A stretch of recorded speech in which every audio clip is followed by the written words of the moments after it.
Now, back in 2023, when this all got started, what was the catalyst for wanting to create this measure? So we actually got started because we felt that the government wasn't doing a good enough job protecting our waters, our precious waters. So we decided that if we couldn't depend on our elected officials, we'd have to go to one another. And there's empowerment in talking to people on the street, righteous indignation. People are angry and want to protect the planet we live on right here in Lane County for our kids, for ourselves, and for future generations. Can you explain what this measure entails? What would it mean if approved?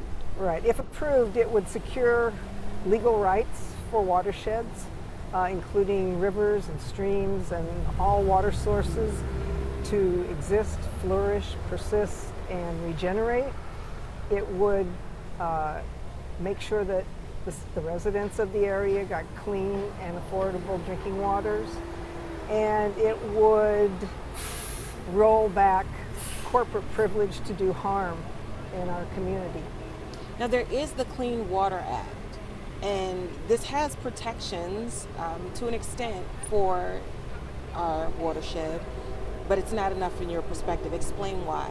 So it doesn't go far enough. It allows for pollution levels that we, the community, never gave permission to allow. Allowable amounts of toxicity in our waters after time creates health problems for residents, for aquatic life, for animals. The EPA is beholden to corporate entities, and in my opinion, our opinion, it just doesn't go far enough.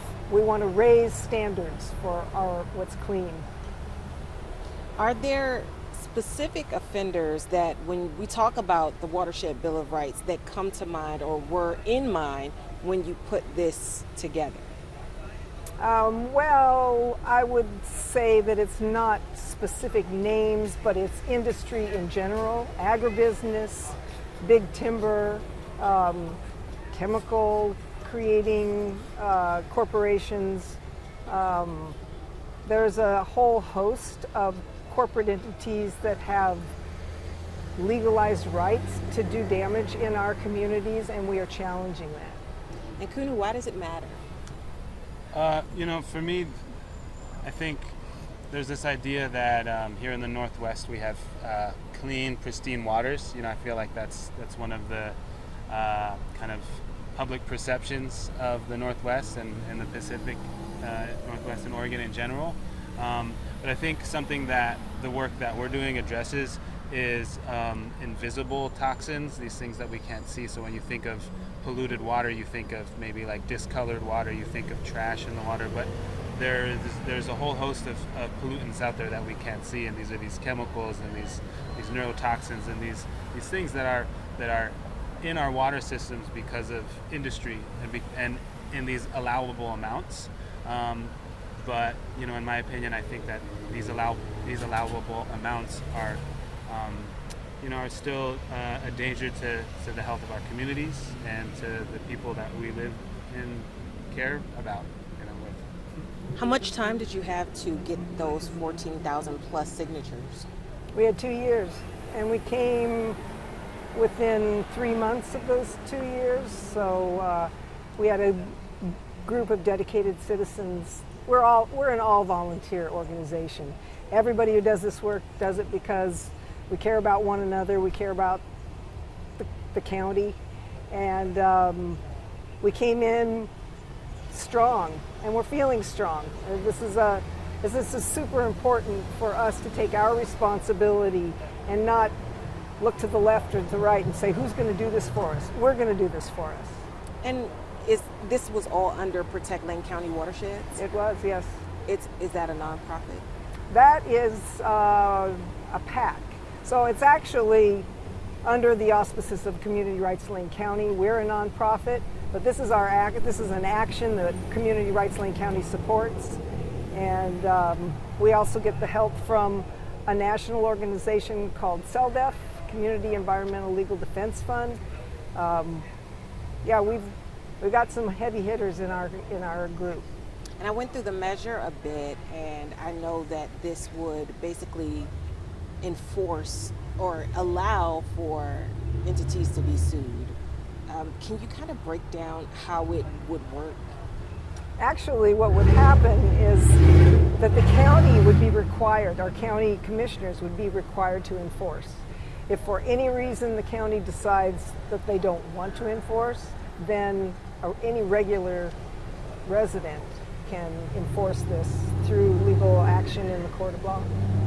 And so we don't know yet, if this were to be implemented, we don't actually know yet how the county would go about enforcing this. We do not. We do not. We are hopeful that they will recognize the will of the people. Hope is a big concept. Is there a cost associated with this for residents? No. There's no cost associated for residents. The cost would be borne if there is harm done to a water course or something somewhere in our watershed. Then those fines will be levied against the offending corporation, and that offending corporation will be required to remediate, to fix the damage. There's also a clause that doesn't wait for harm, because oftentimes that's what happens. Something bad happens, then you nail the person the corporation that did the wrong.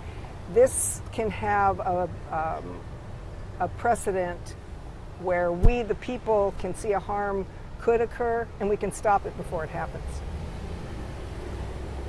Anything else that needs to be said that you'd want our viewers to know or hear?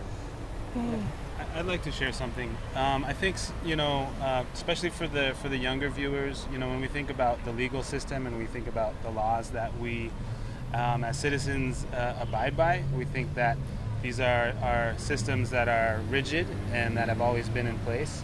But I would like people to understand that, the system of laws that we live in are fluid and they're always moving. And I think for too long we've let this system of laws take advantage of our natural world and nature around us, and using the natural world as a resource to be exploited. And what we're doing is using the legal system to push back against that and protect the environment around us. Any final words, Michelle? Well, I'd like to say that we know that it's legal for these big corporations to poison us. And just because it's legal doesn't mean it's right.